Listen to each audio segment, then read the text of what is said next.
উঠে খামারে ঢুকেই আসলে কাজ করতে করতে ক্ষুধা লেগে গেছে, আর মুখটা একটু ধুয়ে নিচ্ছি। মুখের মধ্যে অনেক বাসি ঘাসি জীবাণু ঢুকে রয়েছে, চোখের মধ্যে ময়লা, পরিষ্কার করে নিলাম। তো যাই হোক, এখন একটু আমি পানি খাওয়ার চেষ্টা করব। সকালবেলা খালি পেটে পানি খাওয়া কিন্তু ভালো।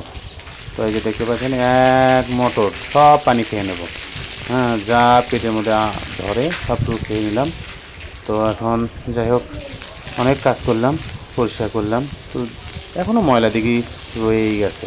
তো দেখি কোথায় ময়লা রয়েছে, সবগুলো ধুয়ে দিই আগে।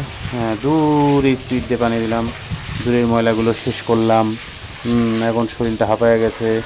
এই যে দুষ্টর ঘাড়ের ওপর একটু ভর দিলাম, ভর দিয়ে একটু শুয়ে পড়ার চেষ্টা করবো। এই যে একটু শুয়ে পড়লাম আরামসে, ও কিন্তু কোনো মাথা ব্যথা নাই। আমি শুয়ে পড়লাম রিল্যাক্স, যেহেতু ঘুম হয়নি সারা রাত। হ্যাঁ, তো যাই হোক, ভালো থাকবেন। আল্লাহ হাফিজ।